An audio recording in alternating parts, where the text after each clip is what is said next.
Kentucky's Voice is your home for real news and real answers, but we can't do it without you. Your financial support helps us bring truth to the forefront, hold leaders accountable, and give a voice to the people of the Commonwealth. Join the fight today.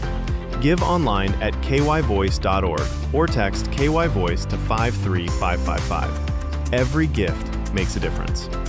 Stand with us, speak up, stay strong. You are Kentucky's voice.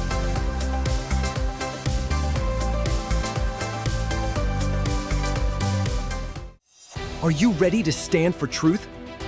Kentucky is at a crossroads, and we need voices that won't back down. This is your moment to rise, speak up, and be part of a movement that's changing the narrative in the Commonwealth. Kentucky's Voice is calling on bold citizen journalists, fearless editors, and those unafraid to speak truth in the public square. Volunteer, intern, contribute. Scan the QR code or visit kyvoice.org to join the fight. This is more than media. This is your moment. You are Kentucky's voice.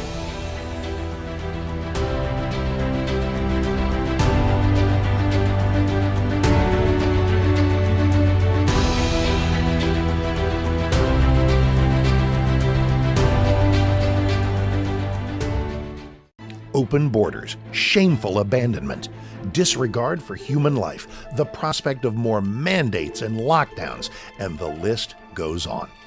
Now more than ever, we need to stick together. Voting alone is not enough. We must use our dollars to support like-minded companies that fight for our rights and beliefs. Patriot Mobile is America's only Christian conservative wireless provider who shares your values. Last year, we gave more than $500,000 to conservative causes. With your support, we'll give more than $1.5 million this year. It's time to band together and support companies that truly love America and fight for our freedoms. Will you join us?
Kentucky's Voice is your home for real news, real people, and real answers, but we can't do it without you.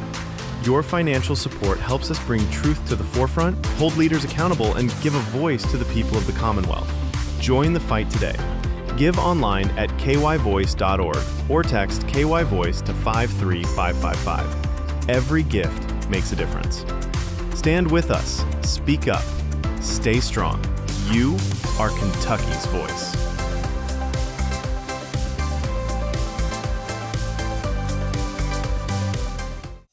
Are you ready to stand for truth? Kentucky is at a crossroads, and we need voices that won't back down.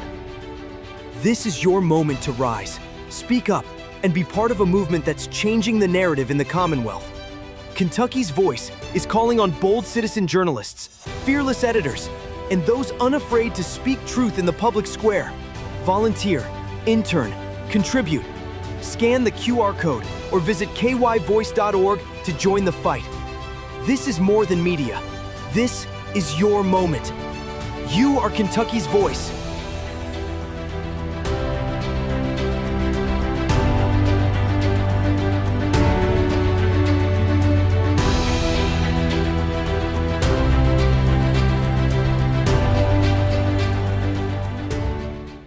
Open borders, shameful abandonment, disregard for human life, the prospect of more mandates and lockdowns, and the list goes on.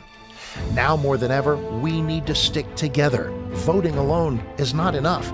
We must use our dollars to support like-minded companies that fight for our rights and beliefs.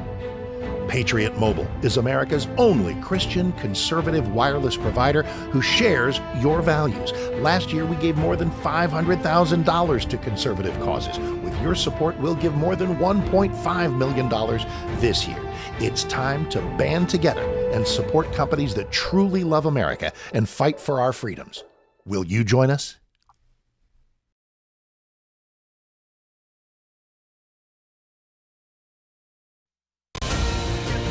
This is Kentucky's Voice Radio, covering the latest state and local issues with Tom Fallbush, Bob Scott, and Jim Waters.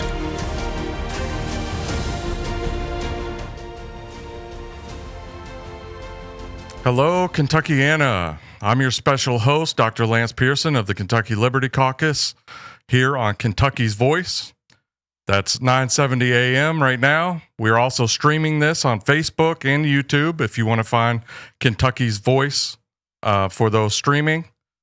This will also be rebroadcast at about 4 p.m. on Channel 21, which is WBNA if you have Spectrum. So we would love to have you join us for that. As most of you know, Kentucky's Voice is about local and state politics in Louisville, from Pleasure Ridge Park all the way out to Pleasureville, and in Kentucky from Corbin all the way up to Covington, and from Pikeville all the way to Paducah and the Purchase. So today we have a very interesting show. We're going to be focused today on the Appalachian Mountains and Eastern Kentucky, an area that is neglected in our conversations here in the big city of Louisville for far too much.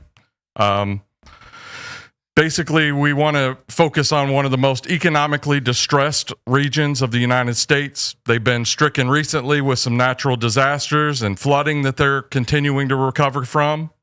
But even before that and continuing through that, they were stricken by a lack of economic and educational opportunity and a scourge of chronic health issues and drug addiction. So we're going to talk through a lot of those issues.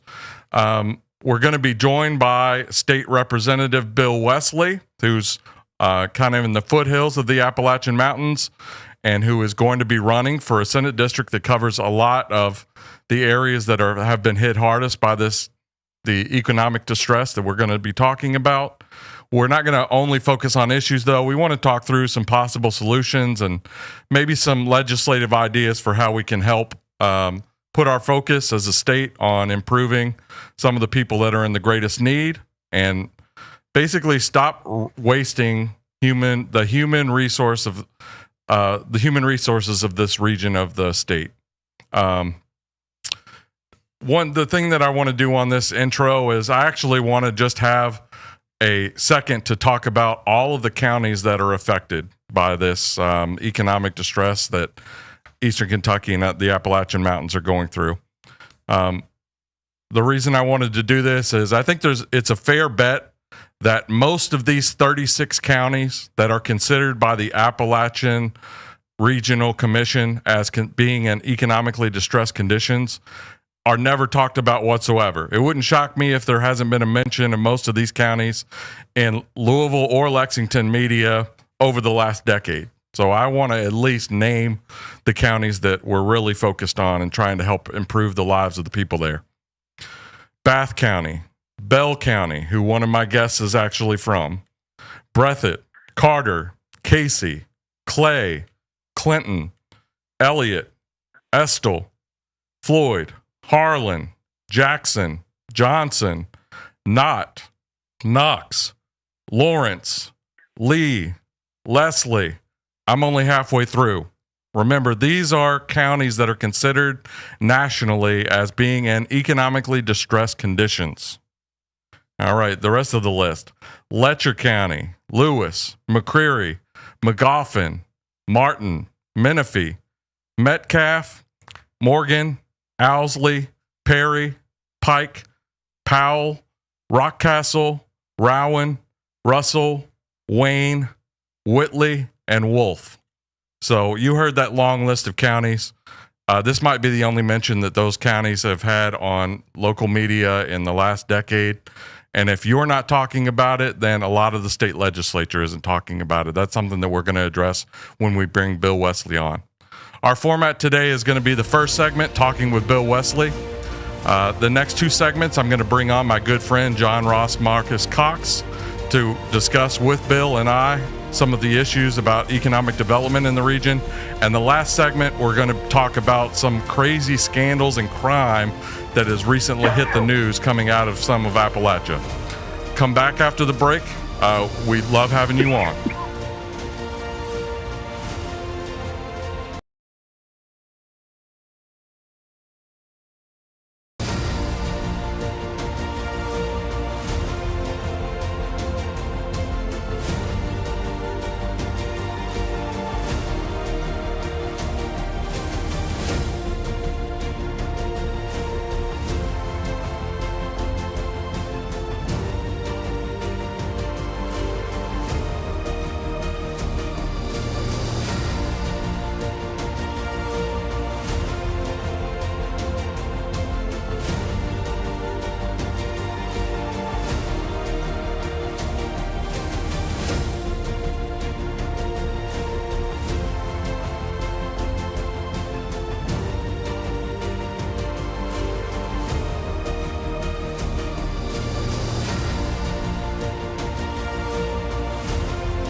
Online at kyvoice.org.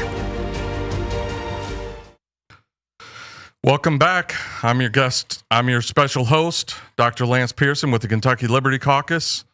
I'm here on Kentucky's Voice, 970 AM. We also rebroadcast at 4 p.m. and maybe 10 or 11. You'd have to check on Channel 21 on Spectrum.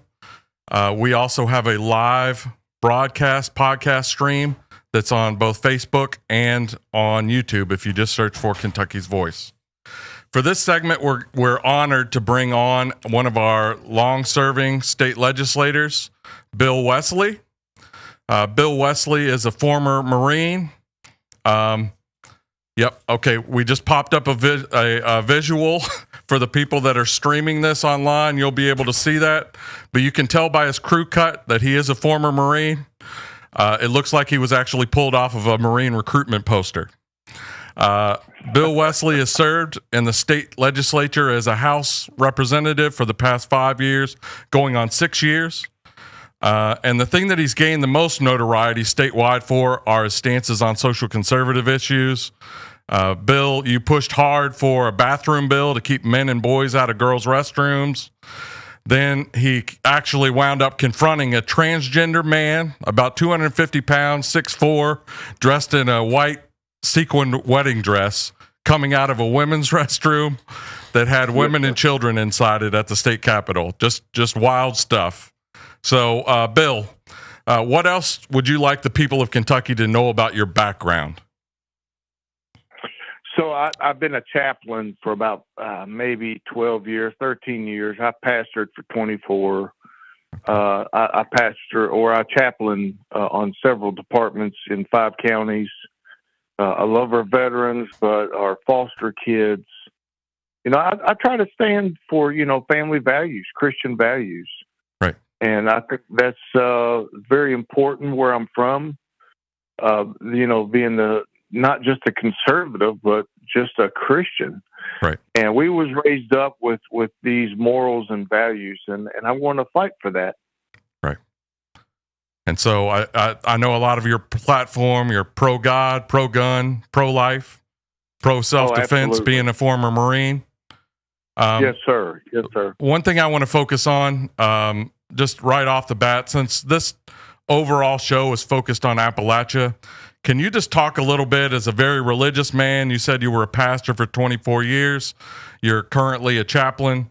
Can you just talk a little bit about the role and the essential role that the church plays in Appalachian life? And how central is it to the community there in Appalachia? Oh, absolutely. Counting the food banks. Yeah. programs that they offer through the church for the drug abuse that we see here. Yep. If you pulled the church out, man, this it would be crucial over here. Right. It would just be devastating. They play a huge role over here of reaching out, just showing compassion. Right. Whenever there's a devastation, like, say the floods. Yeah. When we got hit in eastern Kentucky, it was the church that showed up first. That's right. And, I got a lot of respect for the Salvation Army, because when they showed up, I never understood the ringing of the bell at, like, say, Walmart's, Yeah. Throwing in the change. But, man, they fed literally hundreds of people a day. Right. And knowing a little bit about their background is the salvation, the gospel of Jesus Christ. Right. And so I'm very thankful that, programs like that and the churches that stepped up and came out, because, to be honest, there was a lot of money that was poured into, programs that the government offered, but these people never seen one dime of it. Right.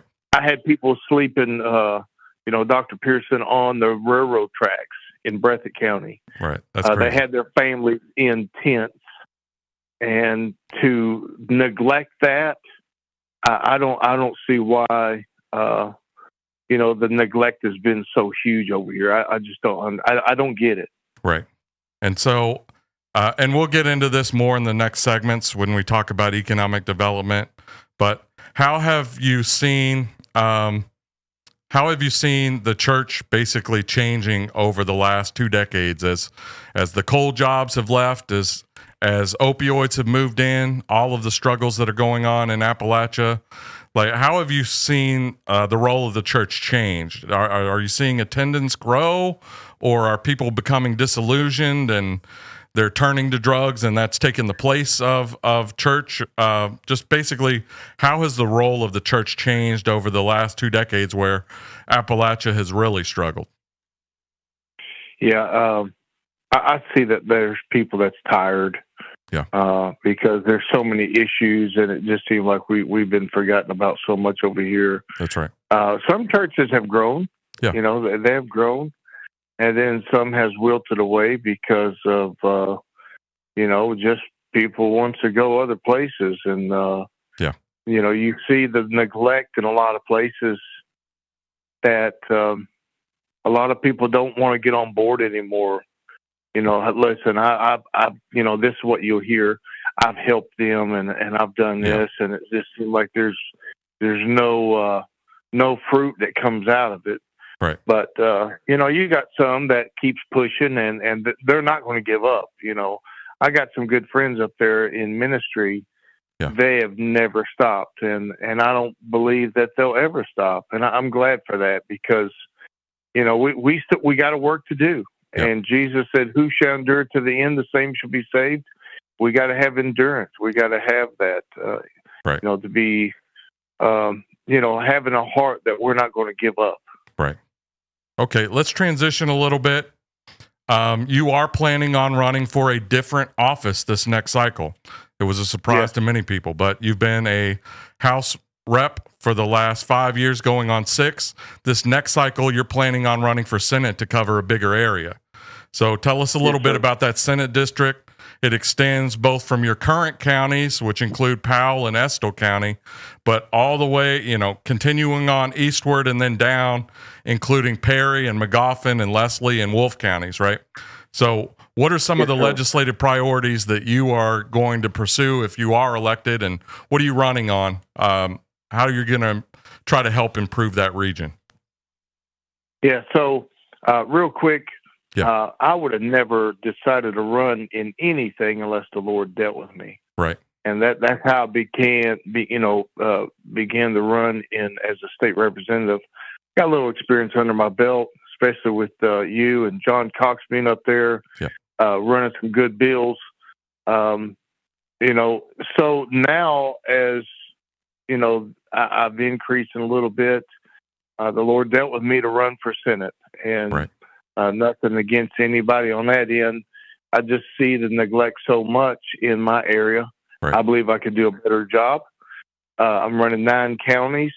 Now, before we was redistrict as a state representative, I've already had these people before, a lot of them. Yeah. And so I know what their needs are. Yeah. And just for example, like their water infrastructure. That's right. No jobs are going to come here, none, Yeah. unless their water problems are fixed. You know, it's an embarrassment and it's a shame that, say, Martin County is number 1 in the nation for neglect of water. And so I think that we should address them issues and fix them problems. Right. And, you know, there's counties that seem like they get more than us. Yeah. And I think that it should be divided equally because we are the Commonwealth. That's right. We shouldn't have division you know, in our state. But if you look at the right side of I-75, you can see obviously that there is a big division and neglect.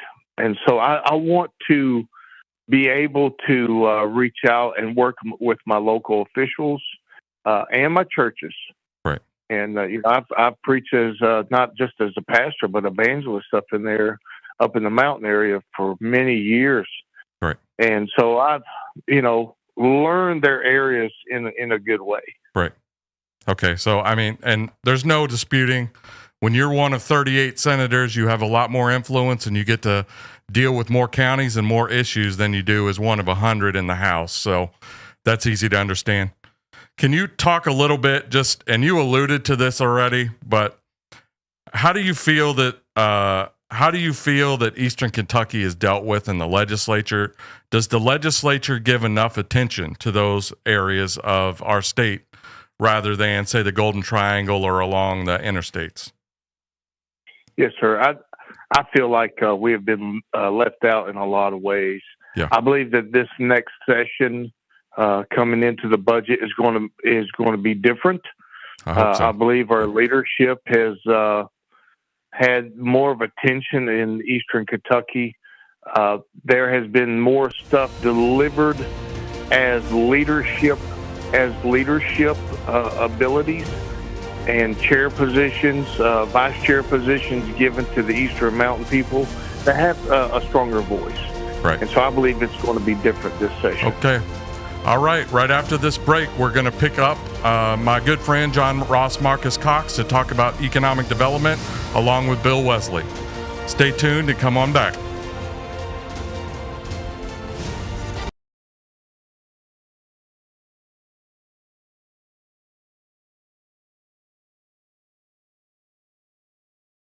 Ready to stand for truth? Kentucky is at a crossroads, and we need voices that won't back down. This is your moment to rise, speak up, and be part of a movement that's changing the narrative in the Commonwealth. Kentucky's voice is calling on bold citizen journalists, fearless editors, and those unafraid to speak truth in the public square. Volunteer, intern, contribute. Scan the QR code or visit kyvoice.org to join the fight. This is more than media. This is your moment. You are Kentucky's voice.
Kentucky's Voice Radio online at kyvoice.org.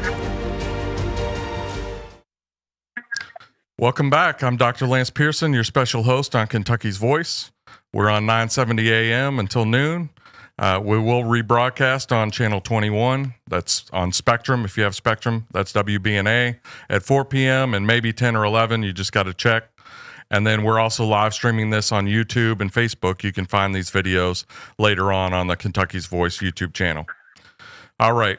Today we're talking about issues that are facing Appalachia, Eastern Kentucky, which is often neglected in our conversations. I'm honored to bring on a special guest that we've actually had on the program before. He's my very good friend, John Ross Marcus Cox. It's a mouthful there. He's got 3 first names. I don't know how that happened. You can find him on X at way too much JRMC. Those are his initials. So way too much JRMC, and the 2 is a number, not spelling out TWO. So way too much JRMC. So John Cox grew up in Bell County, which is in far southwestern Kentucky, all the way up through college. I'll let him talk a little bit. Let him talk a little bit about his background and his connection to Appalachia and why he knows these issues that are facing it so well. So, John, welcome on. I appreciate having me back on, Lance. So, yeah, I mean, as far as products of the last 25 years of Appalachian culture, I feel like I'm pretty much the poster boy for it. You know, grew up 80s and 90s. My dad, my biological father died of a drug overdose. Wasn't really around for my mother. For my mother, I was raised by my grandparents and my mom. He worked in the coal mines. Didn't have a high school diploma. My mom remarried. Lord, you know, by the goodness of God, remarried what my stepdad's name. He's another coal miner. He's just a great guy that was definitely sent to us by God. It saved my life. But as another works in the coal mines. But our family has been just ripped apart by opioid addiction over the years. My mom's a school teacher. My dad's a coal miner. So it's like, I feel like I'm everything you think of Appalachia, that is me. You know, real quick, I wanted to kind of just to give a shout out to Bill Wesley. Bill is, last time I was on, if you all remember, I kind of talked about how I got involved with COVID and all that, writing bills as far as me and you went for that. Yeah. Bill was one of the first legislators that just kind of welcomed me in, and I think he felt like an outsider just as much as I did at the time. So we were kind of kindred spirits there. But when I think of Bill Wesley, he talks about being called by the Lord to do what he does. And there's a verse, Isaiah 6:8 says, "And I heard the voice of the Lord saying, whom shall I send, and who will go for us? And I said, here am I, send me." And Bill Wesley, brother, I feel like you were sent there. I feel like you are somebody who I know is going to run through a brick wall for his people. You fought, like I've seen you fight. I fought hand in hand with you for a lot of the things that are important to Appalachian culture. But I think a lot of things that are important there, I don't want to say run contradictory to what you think of as like big city Republican issues, but they are almost that they are that in a way. You know, it is a very culturally conservative area. But we've got to think outside the box and can't just think about, you know, what we think of as rhino legislation to bring the area back. So, Bill, appreciate you being on with me today, man, and I look forward to talking with you. All right, let me break up that love fest a second. We're going to bring Bill back in.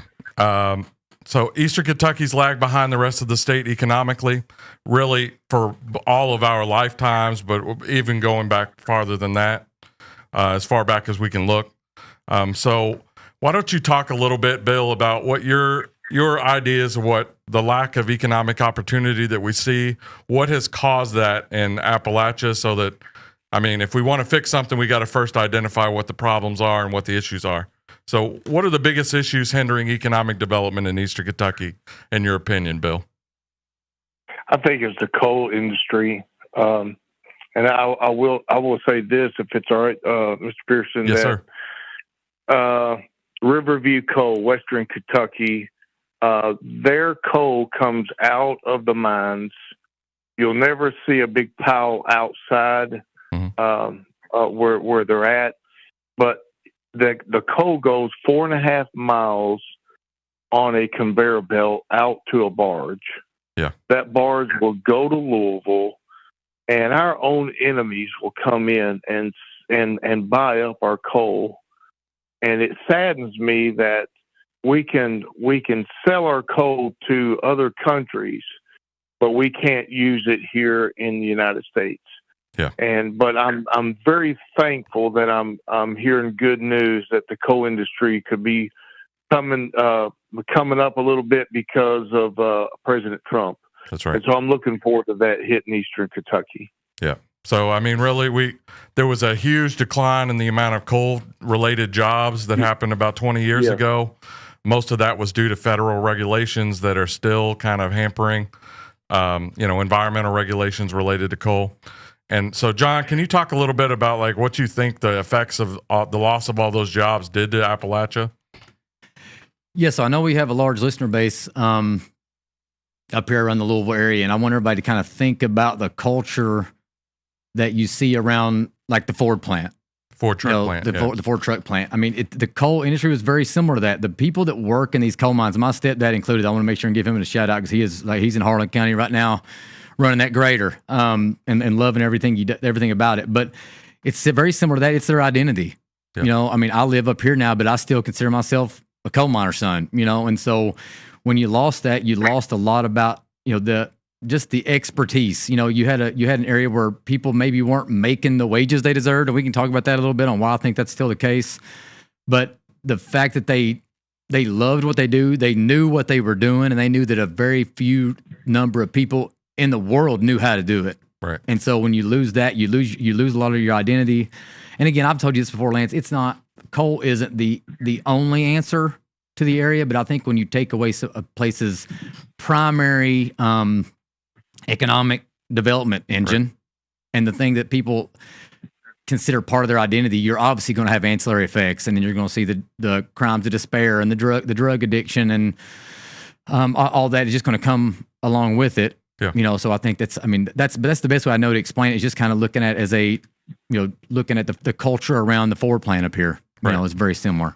And just for perspective, ultimately the Ford truck plant employs almost 9,000 people, which it's crazy that there's that many jobs that come out, and that's not even counting all the ancillary jobs. Mm-hmm. And so coal, when it was booming, we were talking in the tens of thousands of jobs. We're down to probably less than 5,000 coal jobs in Eastern Kentucky right now. And so when you lose all those jobs, you basically are taking away a community's purpose. Like, you're no longer a coal miner because people don't have coal mine jobs. You're also taking away all that economic stimulus. Those tens of thousands of people that would have had a steady paycheck no longer do. A lot of them are living on government assistance and they don't have disposable income. And it just has a cascading effect where it affects all those other industries. Let me go on to the next thing. So if I don't know how many of those coal jobs are coming back. I'm hopeful, but we'll see. But ultimately, we need other businesses to either come in or be developed in Appalachia. So what are some of the barriers that might keep businesses from coming into Appalachia? And we'll run into the next segment with this. Bill, what are your thoughts on that? I would say the roads and the water infrastructure, sewage. Mm-hmm. There's a lot of, it's like the road issues. If we don't address these issues, who would want to come to this area? Because we got to be able to move the product and, be able to have access into these areas from these other counties for the jobs. Yeah. We've had a meeting up there with some CEOs. They wanted some incentives, just like any other company would. Yeah. And when they came, they was looking for certain things that, because we know that the work ethic is there in Eastern Kentucky. Right. We know that because a lot of people on the left side of I-75 are depending on the workers that are driving an hour and a half to 2.5 hours one way for a good paying job. So these companies knows that. And so when they came in, they was looking for certain things, and it was roads and the water and sewage infrastructure. Right. I mean, the bottom line is, are you going to bring a business in somewhere where you can't transport your products out, you can't get your resources in to make those products, and you don't have steady water? No. All right, we'll pick up the conversation right after the break. Thank you for joining on Kentucky's Voice.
to Kentucky's Voice Radio online at kyvoice.org.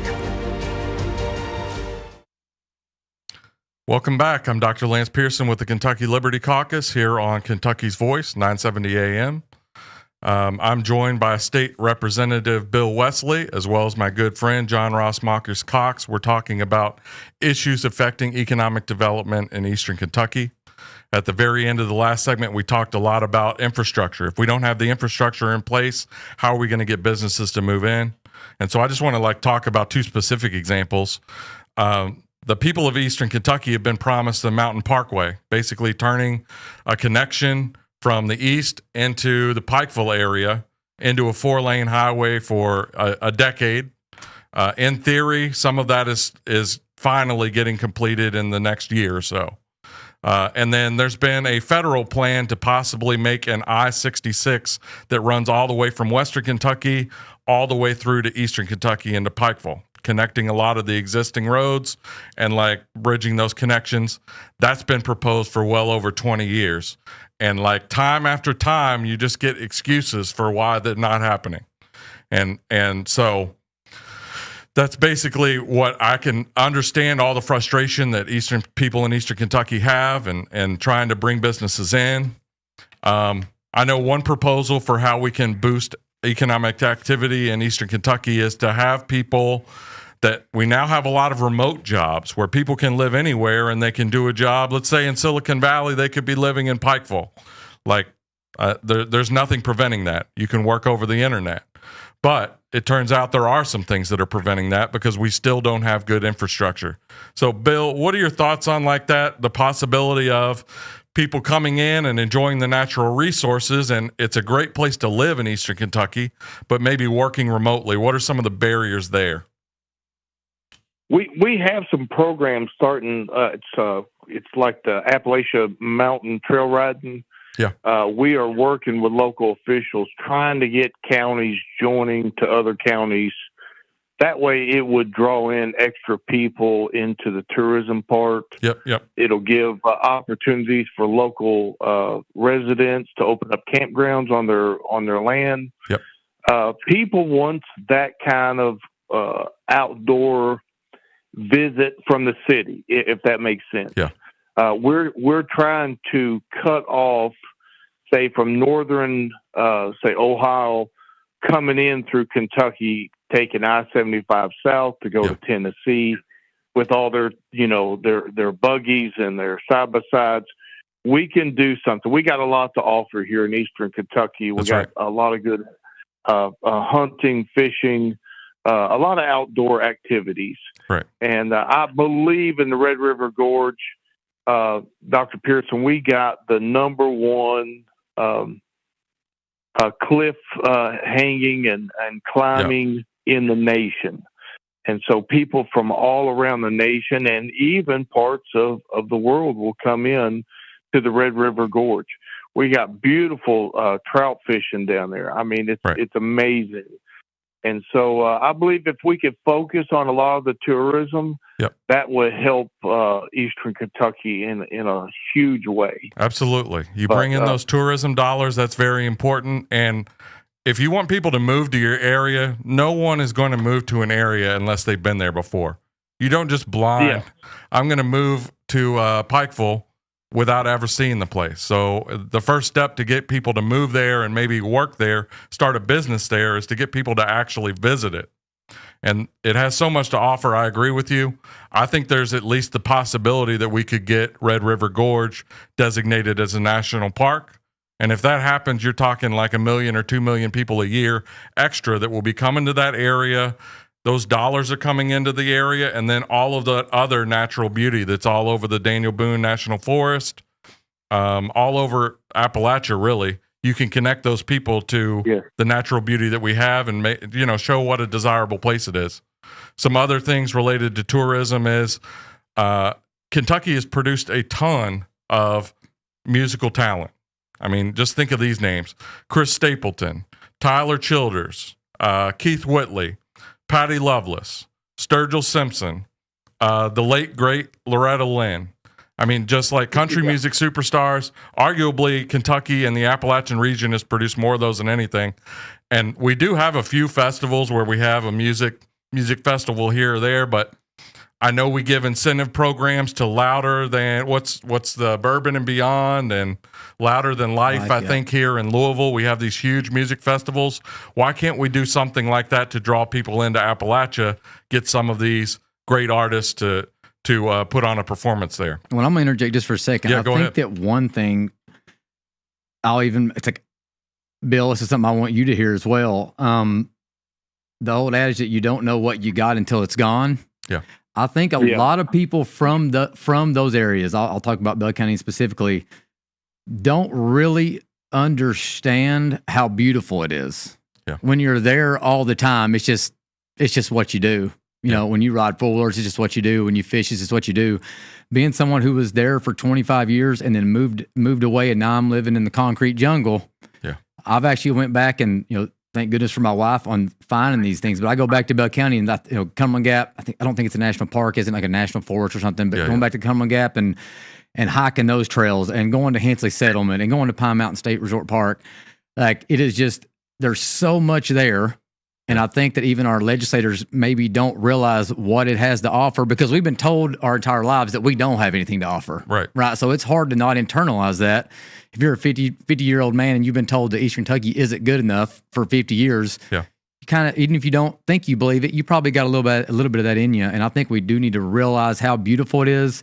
I think the Red River Gorge, if no one has been to Mammoth Cave to really see, I didn't know, I'd never been there before being from Eastern Kentucky. Seeing what that national park designation does, it's the real deal. I mean, I would say that Red River Gorge and even other places in Eastern Kentucky, it's just as beautiful as Mammoth Cave. It has just as much to offer, but because it doesn't have that national designation and it's not all over the federal pamphlets, that's right. You don't get the draw. So I just think that's important to remember. Right. I think that's a great idea. So one of those things, if you do bring people in, you bring tourism, people decide that maybe they would like to live there. If they want to work remotely, one of the things that they need to have is consistent internet service. And I know with the Kentucky Wired program, that's been a barrier. So can you talk a little bit about that? And like, if you're not able, the bottom line here is, if you're not able to consistently get on the internet and have high speed internet, how are you going to work an internet job? So can you talk about like some of those barriers in terms of like why urban professionals might not see Eastern Kentucky as an opportunity to live and work? Yes, sir. We have been neglected in getting that. We have the funds, but that's right. A lot of the terrain is an issue for us.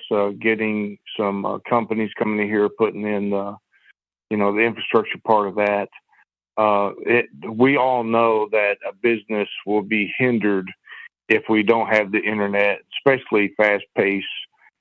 Internet, we're not going to be able to see that. Right. Now we have ran into some problems in certain remote areas that, just trying to get through the rock and the mountain area, trying to get that in. And, sure. I believe we're going to get there. Yeah. We just got to pound it away. I believe that's one of the problems that we have with some of our road issues. If you take Northern Kentucky versus Eastern Kentucky, we got so much terrain that we got to bust through on the say the mountainside. Removing of the rock and debris like that. You can see a big difference. And so the cost of putting in a road is a lot more. Absolutely. Putting transportation. And so I believe that we are going to work through them issues. I believe it's going to be addressed more this year. We see people has, had more attention in the legislation part on some of us that we're going to be a voice.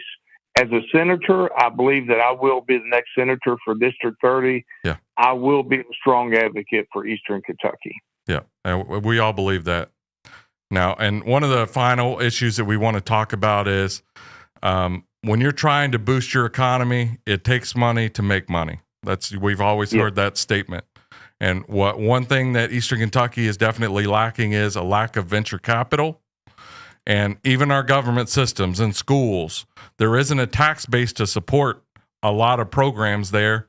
And so if you don't have, if your local government doesn't have the money in order to build out things that are attractive to bring in businesses, they're not going to move there. So can you talk through some of those issues? And we've talked through some of these ideas for how we can increase the tax base for some of these Eastern Kentucky counties.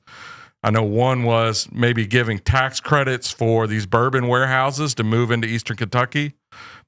They can distill it even in, a lot of the bourbon industry is around Bardstown or Lawrenceburg. They're along I-64, but I-64 runs all the way out through Eastern Kentucky. There's no reason we couldn't have some bourbon warehouses if we give some incentives for those tax credits that these bourbon distillers have to build in Eastern Kentucky, and also the possibility of maybe data centers. Do you have any thoughts on those sorts of things to kind of boost the tax revenue for these counties? I believe that is a very good point. Mm-hmm. I believe that we have, availability for things like that. Yeah. And I believe that after we start bringing in some, good water infrastructure programs over here and paying more attention to that, investing more into the roads, I believe that we can offer more on the incentivized side to bring in more companies. We got the workforce. We have that. And I believe that a company, if we can show them some things that what we have here to offer in Eastern Kentucky, I believe that we got a good shot of bringing some good companies in, bring some good jobs. Yep, absolutely. All right. Thank you, Bill. Again, you are planning on running for State Senate District 30. That covers about 8 or 9 counties. From Powell and Estill all the way over to Perry. And so consider him on your ballot if you live in Eastern Kentucky and you're seeing this on maybe a podcast. This next segment, we're going to let Bill go, but John and I are going to continue a conversation about crime and corruption and how those have influenced Eastern Kentucky. So we welcome you back. Join us right after the break. Thank you.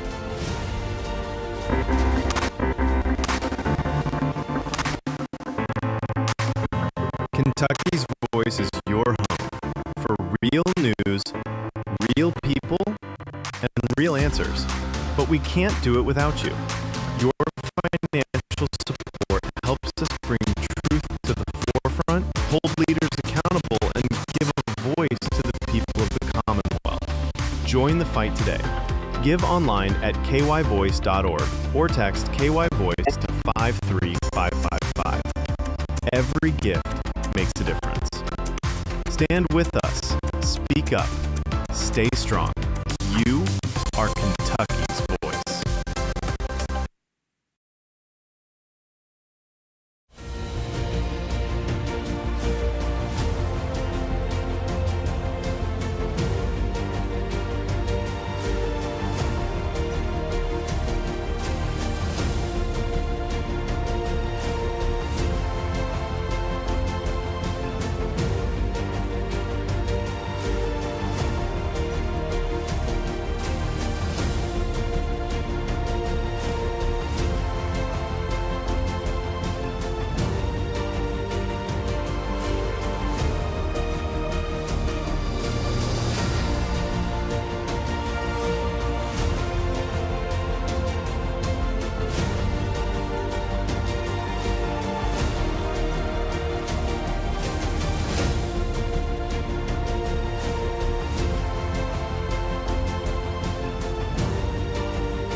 Back to Kentucky's Voice Radio, online at kyvoice.org.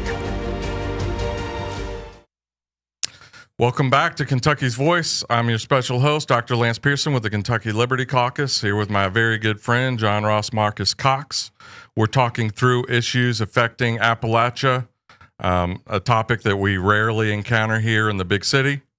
And I guess people from Chicago would regard it as silly for me calling Louisville a big city, but relative to Kentucky, it certainly is. Okay, this last section, we're going to talk about the role that crime and corruption has played in Appalachia. We've talked a lot about some of these things that people in Appalachia haven't been able to control. Some of this stuff, however, it's people that live in Appalachia aren't incapable of dealing with some of these problems. Some of these problems are actually the result of corruption and powerful people in Appalachia attacking their own people. So I want to give a disclaimer for this next section that we're talking about crime and corruption. Everyone is innocent until proven guilty in a court of law. We know that. In a civil lawsuit, both parties have a right to present their side of the case. So even if we aren't able to give both sides here, consider that. And everything talked about here is based on public reporting or retelling of accounts or allegations from people that were involved. But most of this is awaiting proof in court. So do your own research and let the courts sort things out before we make a final judgment on this. Okay, we were hoping to have Nicole Hidalgo on for this segment. She had a family medical emergency this morning and wasn't able to join us. But if you are interested in any of these topics, she does a fantastic job of going through them. Her account on X, which used to be Twitter, is called Smokahontas. There's no E in that, so SMOKAHONTAS, so like Pocahontas, but Smokahontas. 2024, so Smokahontas 2024 on X. I recommend you follow it. We're going to scratch the surface of some of these, and she actually has content that she's been tracking for multiple years about all of these scandals that have happened. Okay. Let me get into this. In every county in the country, even the poorest of those counties, for example, Owsley County actually has the highest rate of government assistance of any county in the entire country. That's in Eastern Kentucky. But in every county, there's a group of powerful people. They're often pretty well off, and they're the people that actually make the real decisions. They run things. Seemingly more times than not, some of those powerful people will take advantage of the weaker members of the society. They'll flout the law, and they usually have some twisted ends that's going to benefit them that they're taking care of. This happens everywhere, and Appalachia is no different. Just this week, there were two incredible stories. To me, they were incredible. In the Lexington Herald-Leader. The first was about Mayor Randall Weddle of London, Kentucky. Previously, he was caught having members of his family and or his company, he has a large company as well as being mayor, using company credit cards in order to make tens of thousands of dollars in donations to Governor Andy Beshear. He was subsequently impeached and thrown out of office by the London City Council. However, just this week, I think yesterday, a circuit court clerk determined that they didn't have enough reason to kick him out of office. So now this person that has had some very questionable behavior is coming back to be the mayor of London, Kentucky. Another story is about State Senator Brandon Smith. Yesterday, or maybe it was 2 days ago, the Lexington Herald-Leader with Austin Horn on the byline published an article talking about how State Senator Brandon Smith got legislation passed over the last 5 years that provided these sweetheart tax incentives, and they prevented zoning restrictions on cryptocurrency mining. It turns out that about a year or two after that legislation got pushed through, and most of it went through his committee. He's the chair of a committee in the state Senate. He invested $2.5 million into a crypto mining operation. That operation is now facing two lawsuits, one from the person that sold him the warehouse for $2.5 million, which was at a discount. In order, that person was supposed to get some percentage of that business. and then also from the Chinese company that he was working with to buy cryptocurrency mining operations. And so not only is there that element of basically self-dealing, you're passing laws and then taking advantage of those laws that you just passed. There's also the issue that cryptocurrency mining is extremely resource intensive, both water and electricity. And we won't get into it in this segment. It was really for the last segment, but the electricity costs of Appalachia, which used to be extremely cheap because of all the coal plants and all the coal that was in the area, the cost of electricity in Eastern Kentucky has skyrocketed. For some people, they're paying an extra $300 or $400, $500 a month just because of the lack of electricity easily available, and then all of these companies like cryptocurrency mining that are using that electricity. Okay, those two things pale in comparison to this next story, which is just insane, coming out of Letcher County. Letcher County is a very small county. I think it's got no more than 6,000 people. I forgot to actually look up the exact population. But Nicole Hidalgo, again, Smokahontas 2024 on X, has been documenting this for years. The culmination you likely have heard. We have a clip. Can we get the producer to put the video clip on? Bartley claims the former sheriff tried to contact his wife and daughter multiple times that day because he genuinely feared their lives were in danger. Bartley stated this was because of alleged threats being made toward Steins due to what he knew about events that had happened within the courthouse. He explained the main concern centers around a civil lawsuit filed by Sabrina Adkins, who was sexually assaulted by former sheriff's deputy Ben Fields. Steins was named in the lawsuit as a defendant for failing to adequately supervise Fields. He also noted that Steins and Mullins were not good friends, saying, quote, "I think that their relationship was centered pretty much solely on their profession." We reached out to Bartley and prosecuting attorney Jackie Steele ourselves, but did not hear back. Okay. At the very end of that clip, you saw it basically went into like grainy blocks. That was the county sheriff, whose name is Sean Mickey Steins, the man that was in the gray shirt. He shot the sitting district court judge, a man by the name of Kevin Mullins, dead. Shot him multiple times at point blank range in the judge's chambers. He basically walked over, made sure the door was locked, pulled out his gun, and just in cold blood executed the sitting district court judge. Now, that in itself is shocking. I can't recall the last time we had something happen like that nationally, but especially in Kentucky. But that's only the tip of the iceberg. Some of the backstory. The thing that apparently sparked this altercation was there was a civil suit filed by a woman named Sabrina Adkins. She filed that suit against the deputy sheriff, a person that was under Mickey Steins, by the name of Ben Fields. That civil suit that she filed also included the sheriff himself, Mickey Steins, for a lack of training and oversight of his deputies and for failing to respond appropriately to the allegations that were made. And what were those allegations? Basically, she alleged that Ben Fields, the deputy sheriff, extorted both her and multiple other inmates in the county jail into having sex with them in order to get favorable treatment while they were on house arrest. So the judge would put various people on house arrest. Often you have to wear an ankle monitor, and basically the deputies would allow them to take the ankle monitors off or not be on house arrest as long if they would have sex with the deputies. The suit alleges that some of that abuse actually occurred in the restroom of the chamber of the district court judge himself. So not necessarily, so there are some allegations that he was directly involved, but it certainly took place in his own restroom in his chambers. Fields was convicted basically for doing this in 2024. He was convicted of rape and sodomy of an inmate.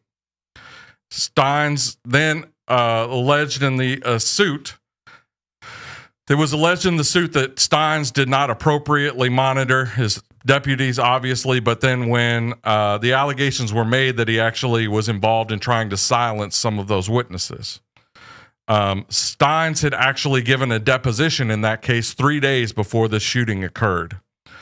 In the months following this murder of this sitting district court judge, a woman came out who was a jailer that basically said that this is exactly what was happening, and that Mullins, the judge, was known to be one of the local officials that basically treated the women's lockup as something like a brothel. All right. So there's a lot of moving parts there.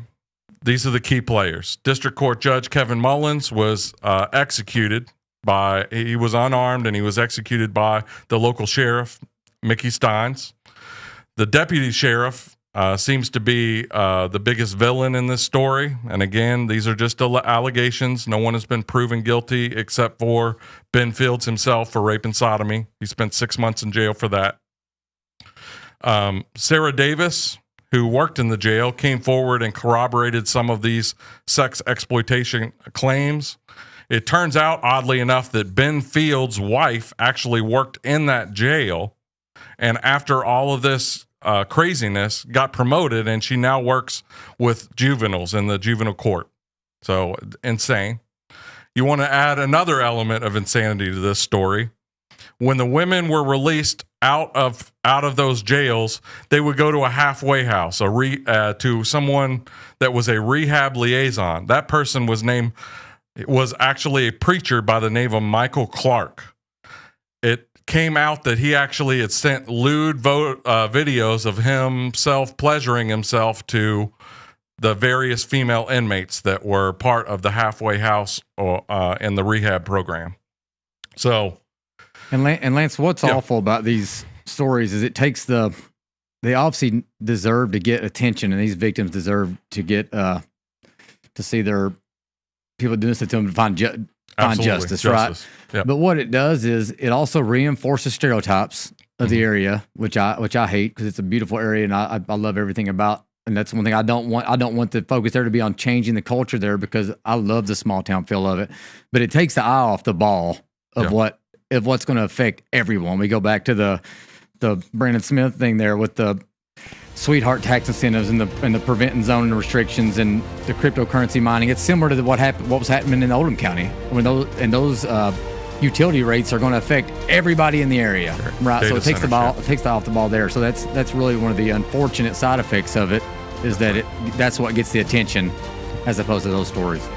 All right, that's about all for our time. Find us on YouTube or on Facebook, Kentucky's Voice.